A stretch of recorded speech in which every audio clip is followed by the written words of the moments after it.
The small village of Suryanagar was known for its simplicity. People here lived peacefully, but Aryan, a 16-year-old boy, felt out of place. Despite his efforts, he often felt unnoticed and undervalued. His classmates never took him seriously. His ideas were ignored, and even in his family, he felt like a shadow.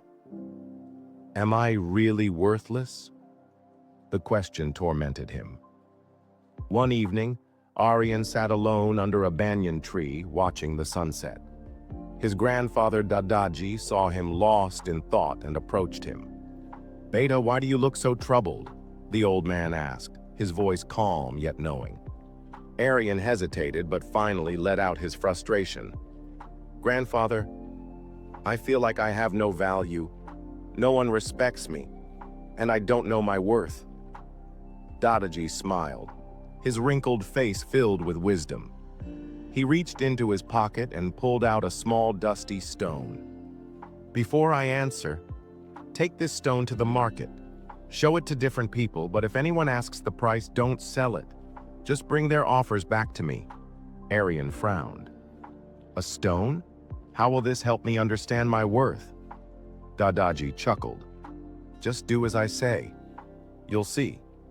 Curious but skeptical, Aryan took the stone and set off on a journey that would change his life forever. Aryan's first stop was a bustling fruit market. Vendors were shouting, advertising their ripe mangoes and fresh guavas. Spotting a friendly fruit seller, Aryan walked up and held out the stone. "Sir, would you like to buy this stone?" The old man, who had been arranging apples, barely looked at it. He picked it up, turned it over in his hands, then chuckled. "It's just a regular stone, Beta. But if you want, I can give you 5 rupees. Maybe I'll use it to hold down my fruit sacks when the wind blows." Aryan felt a pang of disappointment. 5 rupees? That's nothing. He thanked the fruit seller and walked away, deep in thought. Determined to follow his grandfather's instructions, Aryan walked into a jewelry shop next. The shop was filled with shining gold bangles, necklaces, and silver ornaments. A serious-looking jeweler sat behind the counter, polishing a gold ring. Aryan hesitantly placed the stone on the glass.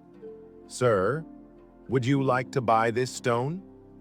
The jeweler, expecting to see a regular rock, picked up his magnifying glass and examined it closely. Within seconds, his expression changed. His eyes narrowed, his lips parted slightly. "Where did you get this?" he asked, his voice now serious. Aryan hesitated.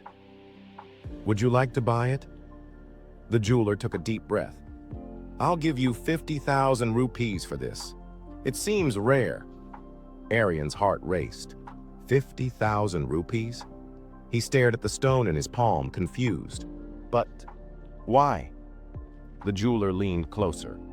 "This isn't an ordinary rock. It looks like it could be a precious stone, though I can't be sure. My offer stands." But Aryan remembered his grandfather's words. With a polite refusal, he left the shop, his mind spinning. His last stop was the most luxurious gemstone store in town. The air smelled of expensive wood and polished jewels. A well-dressed gem expert sat behind an elegant counter, examining a sapphire. Nervously, Aryan placed the stone before him. The expert picked it up and held it under a bright light. Then, something unexpected happened. His hands trembled. His eyes widened in disbelief. He quickly fetched another tool, examined the stone again, and gasped. This is no ordinary stone." Aryan held his breath.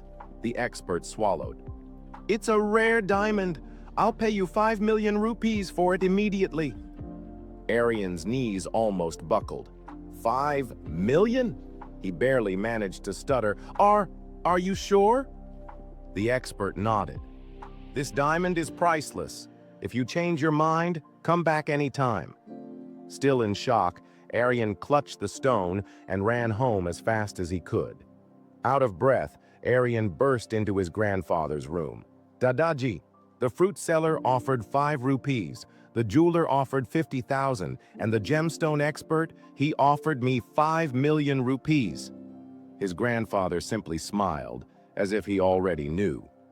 He took the stone from Aryan's trembling hands, placed it on the table, and looked into his grandson's eyes. "Do you see, my boy? The same stone was valued differently by different people. Some saw it as worthless, while others saw it as a treasure, but its real value never changed." Aryan was silent, realization sinking in. Dadaji continued, "This is the truth of life. People will see you through their own eyes, not through your real worth. Some will ignore you, some will underestimate you. But that doesn't mean you are any less valuable." He placed a hand on Aryan's shoulder. "You are priceless. You just need to find the right people who recognize your true worth." Aryan felt something shift inside him. The doubt, the insecurity, it all faded. He finally understood his own value, and for the first time in days, he smiled. Years later, Aryan grew into a successful man, known for his wisdom and confidence. He never let others define his worth again. One day, while teaching young students, he held up a small, dusty stone, the same one his grandfather had given him long ago. "This stone taught me the most valuable lesson of my life," he said. The students listened eagerly. "Never let the world tell you that you are worth nothing. Find those who see your true worth, and never doubt yourself again." And with that, Aryan